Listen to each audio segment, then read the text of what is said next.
एक मुलाकात ऐसी शख्सियतों के साथ जिन्होंने दिया है अपने जीवन को एक नया मुकाम। रूबरू कराएंगे ऐसी कुछ हस्तियों के साथ एक खास शख्सियत के साथ मुलाकात जयदेव पटेल के साथ नंबर 1 इंडिया न्यूज पर। नमस्कार व्यूअर्स, मैं जयदेव पटेल और आप देख रहे हैं नंबर 1 इंडिया न्यूज। आपका एक बार फिर स्वागत है एक खास शख्सियत के साथ मुलाकात प्रोग्राम में। आज हम बात करेंगे चीन में तेजी से फैल रहे मेटानिमो वायरस को लेकर के। आखिर ये वायरस क्या है, इसका शॉर्ट फॉर्म HMPV है, ये कितना खतरनाक है और ये किस तरीके से भारत में अगर आता है तो कैसे इम्पैक्ट करता है, इसके क्या कुछ सिम्टम्स हैं और इसको लेकर किस तरह की प्रिकॉशन लेने की जरूरत है। इन ताबूत बात करने के लिए हमारे साथ खास मेहमान है हेल्थ एक्सपर्ट डॉक्टर वली। आपका बहुत बहुत स्वागत है आज हमारे प्रोग्राम में। डॉक्टर वली, आपसे मेरा पहला सवाल है कि मेटानिमो वायरस HMPV जो है ये क्या है? जी जैन जी, मैं यही बताना चाह रहा हूँ कि अगर ये मेटानिमो वायरस HMPV है तो ये एक पुरानी समस्या है। ये कोई नई ताजी कोई म्यूटेटेड वायरस नहीं है। लेकिन अब चाइना में जो फैल रहा है वो वैसा नहीं हो रहा है जैसा मेटानिमो वायरस से होता है। ये बच्चों में ज्यादा होता है। ये 20 साल पुराना वायरस है और इसमें मामूली सिम्टम होते हैं और वहां तो दिखाया जा रहा है कि साहब हॉस्पिटल्स के बाहर लाइनें लगी हुई हैं, लोग ICU में एडमिट हो रहे हैं। तो ये कुछ आगे चल के ये कहीं ये भी ना कोविड की तरह एक शरारत की सब्जेक्ट बन जाए जी। तो मुझे यही है कि अगर ये मेटानिमो वायरस है तो आपके सारे सवालों का जवाब यही मिल जाता है कि कोई चिंता की बात नहीं है, इसका कोई वैक्सीन नहीं है। भारत सरकार ने सारे प्रबंध करा दिए हैं, एयरपोर्ट्स पे चेकिंग हो गई है। अब ये फैला कहाँ है? आसपास सिंगापुर चला गया और ये कोरिया ताइवान चला गया चाइना से निकल के, तो ये फैला भी है और इंडिया में ना, इसके लिए हमको रोकथाम करनी है। तो ये बच्चों में ज्यादा होता है। शुरू में चाइना की एक ऑनलाइन न्यूज एजेंसी से परसों खबर आई थी, जो कल तक रही थी सुबह तक, 170 मौतें हो गई हैं। हमने इसके लिए दोबारा उस वेबसाइट पे जाने की कोशिश की तो हमें मालूम हुआ कि वो न्यूज उस वेबसाइट से हटा दी गई जी। तो इस तरह की जब चीजें होंगी तो थोड़ा शक भी होता है कि कुछ शरारत तो नहीं है।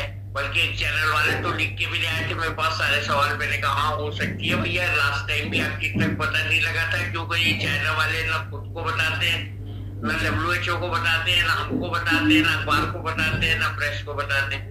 तो कुछ भी हो सकता है। तो खैर ये तो बात अपनी जगह है, लेकिन हमको हाइजीन की प्रैक्टिस करना है जी। डॉक्टर वली, अगर हम बात करते हैं मेटानिमो वायरस HMPV जो है इसको लेकर के, तो कितना खतरनाक है और इसको लेकर किस तरीके की प्रिकॉशन लेने की जरूरत है? बच्चों में इसका संक्रमण ज्यादा होता है। 3 से 12 साल के बच्चों में ज्यादा होता है। 3 से 6 दिन इसका इंक्यूबेशन पीरियड माना गया है और ये टेस्ट में डिटेक्ट हो जाता है। अगर इंडिया में एक भी केस आएगा तो हम जो रेस्पिरेटरी बायोफायर टेस्ट करते हैं उसमें ये आ जाएगा, टेस्ट हो जाएगा। इसका कोई वैक्सीन नहीं है और खतरनाक ज्यादा भी नहीं है। जिन बच्चों में इम्यूनिटी कम है या जो स्टेरॉइड पे हैं जो पेशेंट्स, उनके लिए खतरनाक हो सकता है।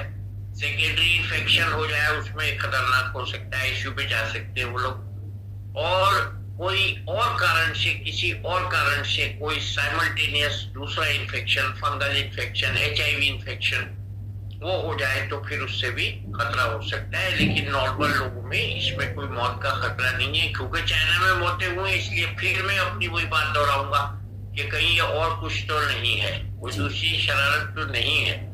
लेकिन ये HMPV है तो फिर ये पुराना वायरस है, इसमें कोई नया वो नहीं है, कोई फ्रेश अराइवल नहीं है जैसा कि शुरू में लोगों ने समझा था। और ये एक नॉर्मल वायरस है। डॉक्टर वली, इस जो HMPV वायरस है उसमें सिम्टम्स क्या होंगे और ये फैलता कैसे है, ये एक महत्वपूर्ण सवाल है। फैलेगा वैसी जैसे कोविड फैलता है, इन्फ्लुएंजा निमोनिया फैलता है, सांस से, खांसी से, बहुत क्लोजली एक दूसरे के पास जाने से। जैसे मेड सर्वेंट ने बच्चे को गोद में लिया तो उसको हो जाएगा मेड सर्वेंट को बच्चे से, और वो उस मेड सर्वेंट से दूसरे बच्चे को हो जाएगा अगर उसने दूसरे बच्चे को गोद में लिया। ये बड़ा कॉमन है बच्चों के थ्रू कैसे फैलता है। बड़ों में भी ऐसी फैलेगा।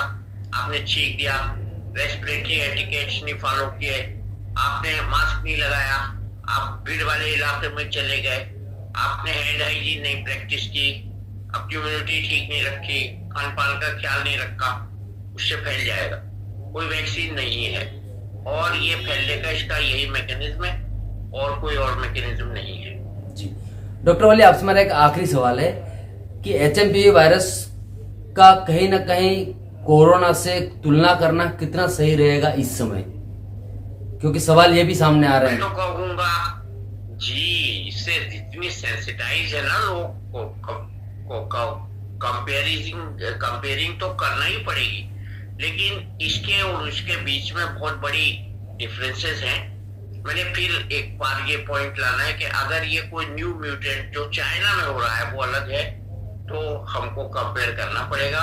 अदरवाइज ये HMPV वायरस एक सामान्य वायरस है, लो वायरुलेंस का वायरस है और इसका कोई कंपैरिजन कोरोना से नहीं है। न इसमें म्यूटेशन है, न इतने सब टाइप्स है, न इसका वैक्सीन है, न बनना है इसका वैक्सीन। तो अभी तक तो ऐसे ही चल रहा है, तो कोई कंपैरिजन करने की जरूरत नहीं है। जहां तक मौत का सवाल है वो भी नहीं है इसमें डॉक्यूमेंटेड, और जहां तक इसकी जो है कॉम्प्लिकेशंस, जैसे कि कोविड में हमने देखे थे बहुत सारे कॉम्प्लिकेशंस हो रहे थे, लंग में क्लॉटिंग, ब्लड में क्लॉटिंग, ब्रेन में क्लॉटिंग, हार्ट में क्लॉटिंग। तो ये जो कॉम्प्लिकेशन है, थ्रोम्बोटिक कॉम्प्लिकेशन, देखिए हमने 200 कॉम्प्लिकेशंस की बात करी थी पोस्ट कोविड, वो सब इसमें नहीं डॉक्यूमेंटेड है। जी डॉक्टर वाले, आपने हमारे लिए समय निकाला और महत्वपूर्ण जानकारी हमारे साथ साझा करी, उसके लिए आपका बहुत बहुत धन्यवाद। धन्यवाद जी।